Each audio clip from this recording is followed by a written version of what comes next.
Nagsimula ang kwento sa Hawaii, isang lalaking kinakabahang sumulyap sa paligid, sinusuri ang kanyang paligid bago maingat na lumapit sa isang mailbox para magpadala ng sobra.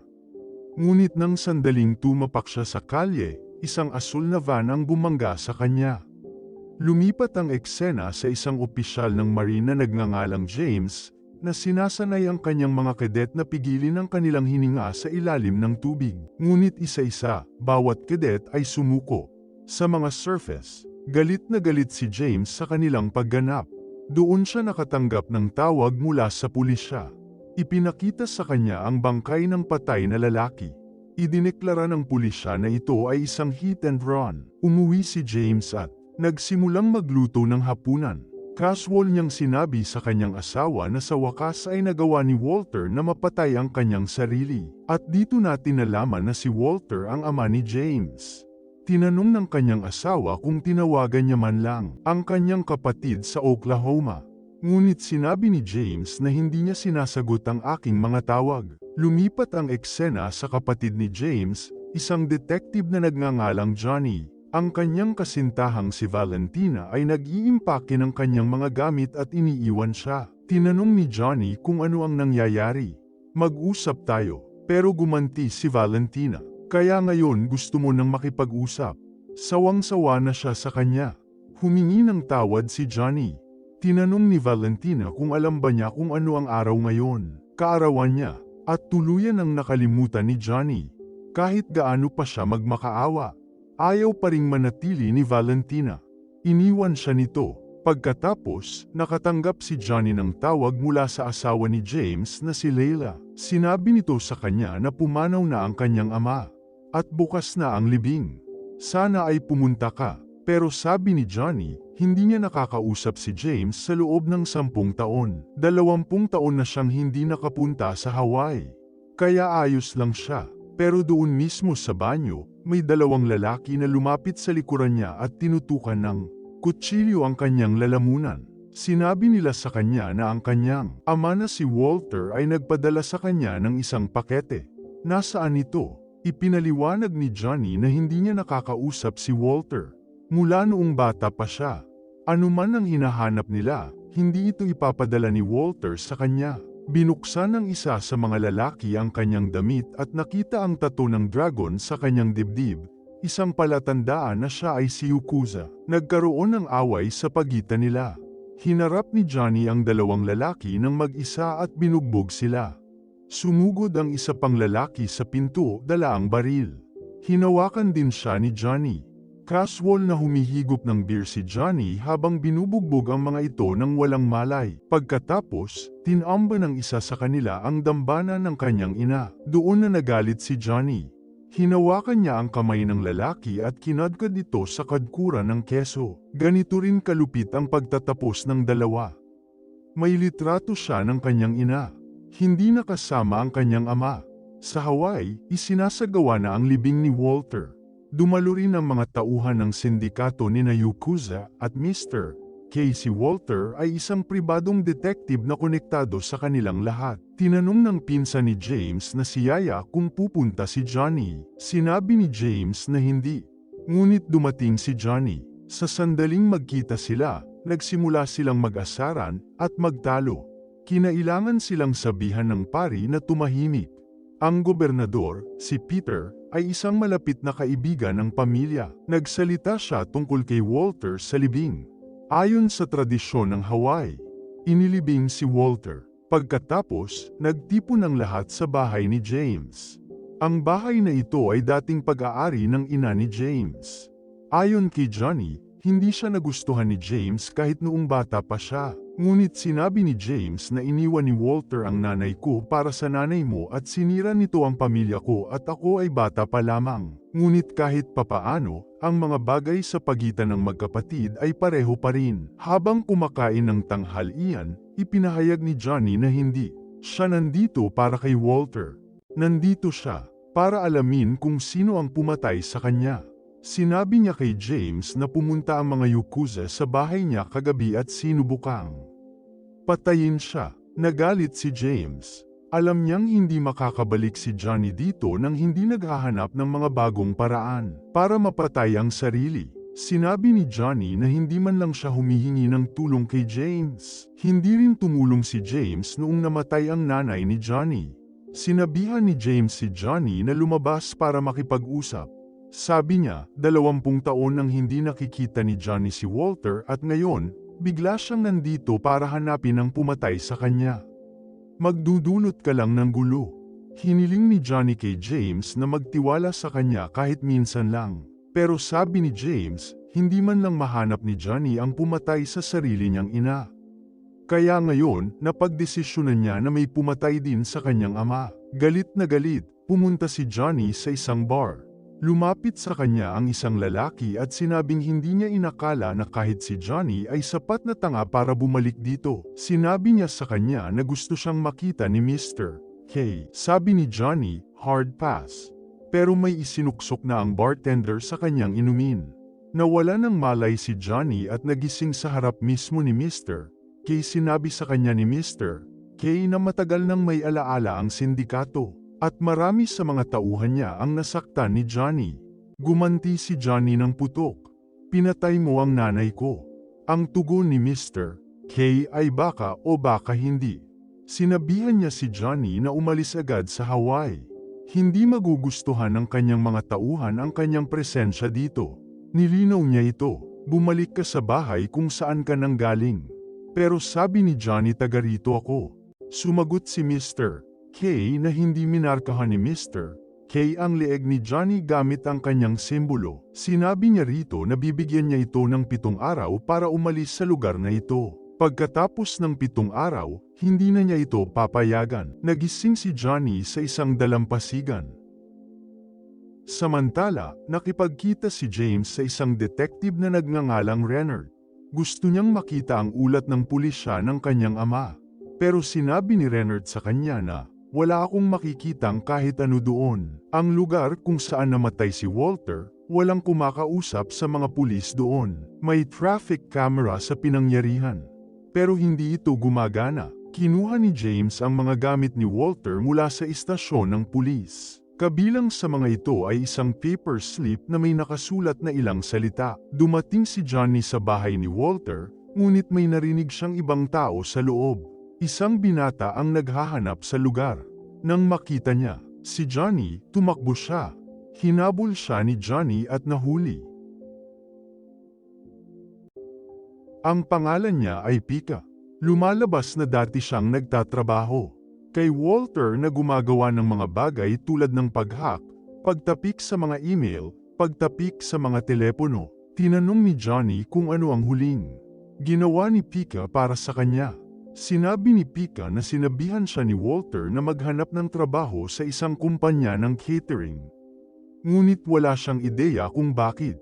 Sinabi ni Johnny kay Pika na mula ngayon ay nagtatrabaho na siya para sa kanya. Napansin ni James na may isang bar na may kamera kung saan pinatay si Walter. Pumasok siya sa loob at hiningi ang mga recording ng CCTV. Ngunit tuluyan silang tumanggi. Nag-alok si James ng pera. Hindi pa rin sila kumikibo. Kaya sinabi ni James na ang pera ay para sa pinsala. Samantala, natuklasan ni Johnny ang isang blueprint na nakatago sa loob ng isang surfboard sa apartment ni Walter. Lumipat ang eksena sa isang rally para kay Gobernador Peter. Nagtatrabaho si Nani bilang kanyang assistant. Tinawagan siya ni Johnny at sinabing nakakita siya ng ilang plano o isang survey na may selyo ng gobyerno. Ngunit hindi niya alam kung ano ito. Sinabi sa kanya ni Nani na maaari niyang ma-access ang database pagbalik niya sa opisina. Kailangan lang niya ang 8-digit na numero na nakasulat sa plano. Doon ay may pumasok sa apartment. Si James iyon. Tinanong ni Johnny kung ano ang ginagawa niya rito. Ipinakita niya kay Johnny ang recording ng CCTV. Walang plaka ang asul na van at napakalinaw na hindi ito aksidente. Sinadya ito. Humingi si Johnny kay Pika ng listahan ng mga nangyari noon at sa hinaharap mula sa kumpanyang iyon ng catering. Sumakay ang magkapatid sa isang kotse, nagtatalo pa rin, at umalis. Doon na sila nabangga ng isa pang kotse. Isang lalaki sa loob ng kabilang kotse ang nagpaputok ng baril sa ere. Binaril siya ni James. Tumalon si Johnny palabas ng kanyang kotse. Gumanti siya ng putok mula sa labas.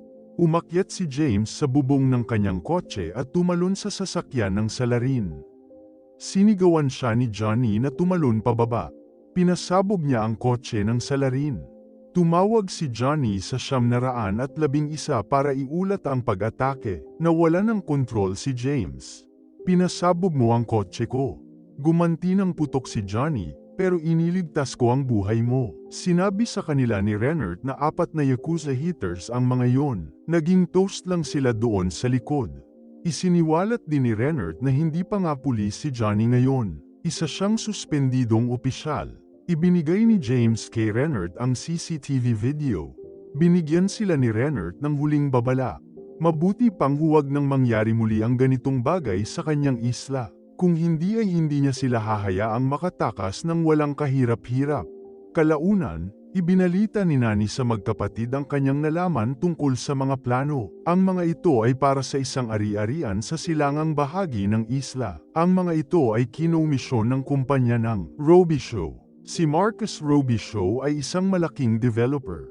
Maaaring nagtatrabaho si Walter para sa kanya. Sabi ni James, ang Robichaux ay nagtatayo ng kasino. May marka ng kasino sa likod ng blueprint. At wala itong saysay dahil ilegal ang pagsusugal dito. Kinabukasan, tumungo ang magkapatid sa ari-arian. Isang komunidad ng mga Hawaiano ang nakatira doon. Tinanong ni James kung sino ang may-ari ng ari-ariang ito. Sinabi sa kanya ng mga tao na ang lupang ito ay pag-aari nilang lahat, at lahat ay malugod na tinatanggap dito.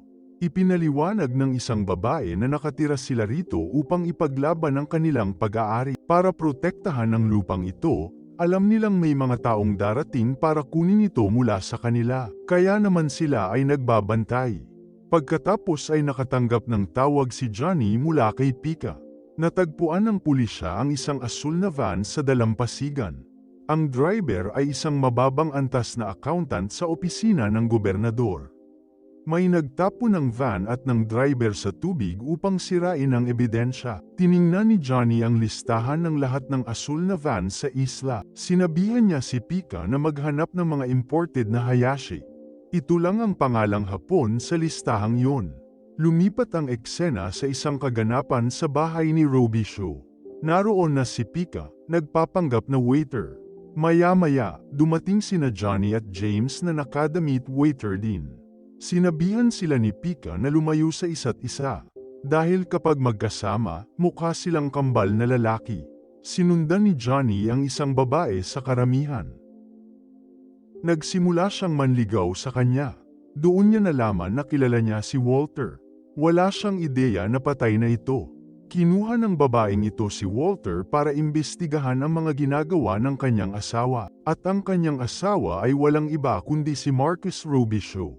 Nakasalubong ni James ang isang Hapon. Nakasulat sa kanyang business card ang mga imported na Hayashi. Samantala, isiniwalat ni Monica na makikipagdiborsyo siya.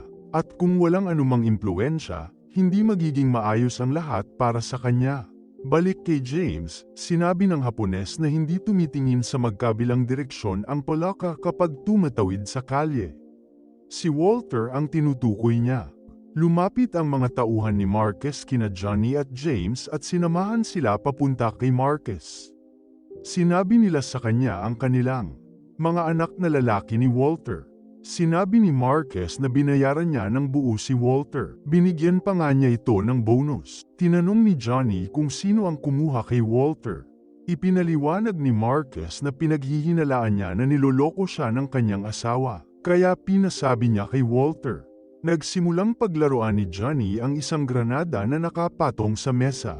Napansin ni James ang isang pares ng mga putol na daliri sa mesa. Umalis sina Johnny at James sa lugar. Kinuha ni Marcus ang isang larawan ng kanyang asawa at bomb-ulong. Ngayon, ano ang ginawa mo?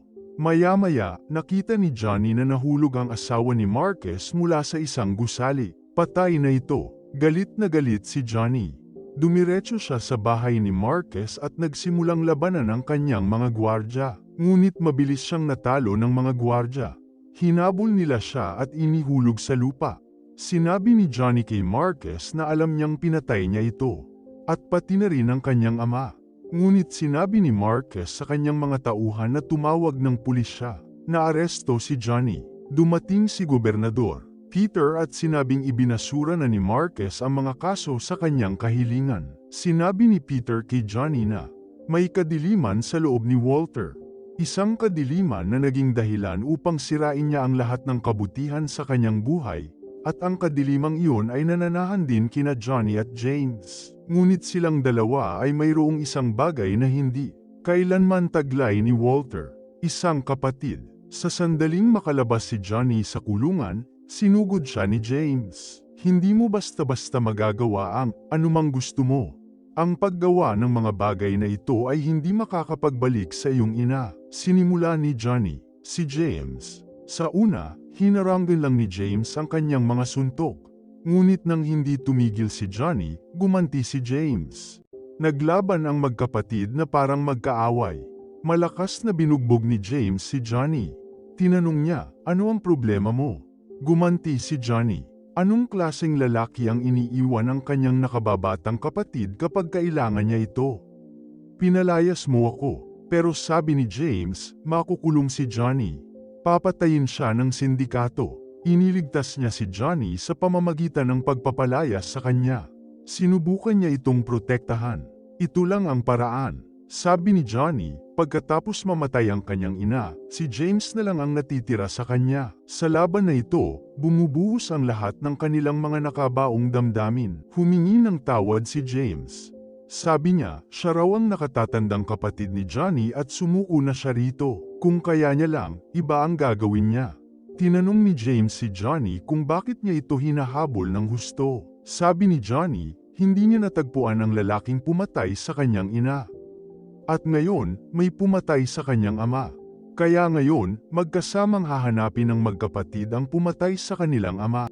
Doon tumawag si Johnny kay Valentina. Bumalik siya sa bahay nito para kunin ang mga gamit niya.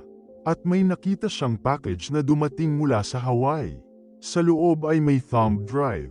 Sinabihan siya ni Johnny na dalhin ang drive at lumipad papuntang Hawaii. Pero tumanggi si Valentina. Sa paano man ay nakumbinsi siya ni Johnny. Sinundo ni na Johnny, Pika, at James si Valentina mula sa airport. Kinuha ni Johnny ang drive mula sa kanya. Natuklasan nila na ang thumb drive ay susi sa isang cold wallet. Para mabuksan ito, kailangan nila ng seed phrase. 12 random na salita na tanging ang may-ari ng account lamang ang makakaalam. Kinuha ni James ang piraso ng papel mula sa mga gamit ni Walter. Nakasulat dito ang 12 salita.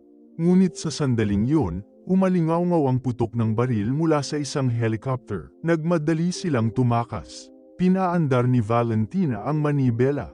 Nagpaputok ang helicopter nang walang pakialam sa iba pang mga sasakyan sa kalsada. Isang grupo ng mga armadong ninja biker ang sumali sa paghabol. Naantala ang kanilang sasakyan at bumaliktad. Kinailangan itong paatrasin ni Valentina. Nang ay preno niya, 2 siklista ang sumalpok sa sasakyan. Isang siklista ang napunta sa loob ng sasakyan. Nilabanan siya ni James. Hinarap ni Johnny ang isa pang siklista. Nagawa ni Valentina na ibalik ang sasakyan. Isang siklista ang napunta sa gilid. Hinayla niya ang sasakyan malapit sa harang sa kalsada at nasagasaan ito. Inihagis ni James ang isa pa palabas ng van. Ngunit nakasabit pa rin sa kanila ang helicopter. Walang taros na nagpaputok si Johnny sa kalangitan. Hindi nagtagal si James at maingat na inaasinta. Umikot ang helicopter at nagsimulang bumagsak. Ngunit diretso ito sa kanilang sasakyan. Halos hindi makalabas ng buhay ang lahat. Sa wakas ay na-access ni Pika ang cold wallet. Tiningnan ni Valentina ang data at sinabing, ito ay mga internasyonal na wire transfer. $12 milyon ang nailipat sa ilang offshore account papunta sa iisang account na pagmamay-ari ni Gobernador Peter. Natigilan sina James at Johnny. Nagsimulang magkaroon ng katuturan ang lahat. Kailangan ni Marcus ng mga lupang tinubuan sa Hawaii para itayo ang kanyang casino resort. At kailangan niya ng isang taong maaaring gawing legal ang pagsusugal. Kaya binili niya ang gobernador sa halagang $12 milyon. Malamang na natiso dito ni Walter habang sinusundan si Marquez. Samantala, ipinakita ni Nani kay Peter ang mga planong ginawa ni Marquez. Nangako si Peter na hindi niya hahayaang mangyari ito. Pagbalik sa bahay, nakauwi sina Johnny at James. Tinawagan ni James ang kanyang asawa, ngunit nag-vibrate ang telepono nito doon mismo sa bahay. Hinanap ni James ang kanyang mga anak. Natagpuan niya silang nagtatago sa banyo, takot na takot. Sinabi sa kanya ng kanyang anak na kinuha nila siya. Niyakap ni James ang kanyang mga anak. Nagpadala si Marquez sa kanila ng isang video na nagpapakita na parehong nasa pangangalaga niya si Nani at ang asawa ni James. Ginawa niya ang kanyang kahilingan. Ibigay ang thumb drive kapalit ng kanilang buhay. James at nilagay ni Johnny ang kanilang mga baril sa isang bag. Sinalakay nila ang bahay ni Marquez, pinapatay ang mga gwardya habang papasok sila. Isa-isa, tahimik nilang inalis ang mga gwardya nang hindi inaabisuhan ang iba. Nang marinig ng mga gwardya ang tunog ng alarma ng kotse at lumapit sila rito, lahat sila ay nahuli mula sa malayo. Sina Johnny at James ay nag-iwan ng bakas ng mga bangkay sa likuran nila. Sa loob ng bahay, napansin ni Marquez na ang kanyang mga gwardya sa labas ay hindi tumutugon sa walkie-talkie. Nagsimulang kumurap ang mga ilaw. Nagpadala ang mga gwardya para tingnan ang mga ilaw at nakita nilang puno ng mga bangkay ang pool. Lumapit si Johnny sa likuran niya at inilabas siya. Inutusan ni Marquez sina Nakamura at ang kanyang mga miyembro ng Yakuza para harapin sina Johnny at James. Agad na sinugod ni James ang lahat ng miyembro ng Yakuza. Isa-isa niya silang pinabagsak. Sinimulan niyang hampasin ang isa sa kanila gamit ang martilyo. Kailangang humakbang si Johnny at pigilan siya, sinabihan siyang patay na ang mga lalaki. Sina Johnny at James, pinalaya sina Yaya at Layla. Sinabihan ni Layla si James na umalis. Sabi niya ay lalabas sila ng mag-isa. Gusto ni na suportahan niya si Johnny. Pinaputukan ni Nakamura si James. Nag-agawan silang dalawa. Pinutol ni Johnny si Marquez. Bago pa ito makatakas, ngumisi si Marquez na mas mahirap siyang patayin kaysa sa kanyang ama. Nagsimula silang mag-away. Sa isang banda, binasag ni James ang mga buto ni Nakamura at tinapos ito. Ngunit naungusan ni Marquez. Si Johnny, tinuya niya ito. Akala mo ba talaga mapipigilan mo ako? Isa ka lang lamok. Sa loob ng isang taon, maitatayo ang kanyang kasino at walang makakapigil sa kanya. Ang iyong ama, ikaw, at si James ay mamamatay ng walang kabuluhan. Doon itinaas ni Johnny ang pin mula sa sariling granada ni Marquez. Sumabog ang granada. Sumisid si James sa tubig para iligtas si Johnny. Hinayla niya ang kanyang nalulunod na kapatid. Paakyat sa tubig. Nakaligtas si Johnny. Naaresto si Gobernador Peter. At doon nagtatapos ang kwento. Ipaalam sa amin ang iyong saloobin sa paliwanag na ito sa mga komento. At huwag kalimutang i-like ang video. At mag-subscribe sa channel.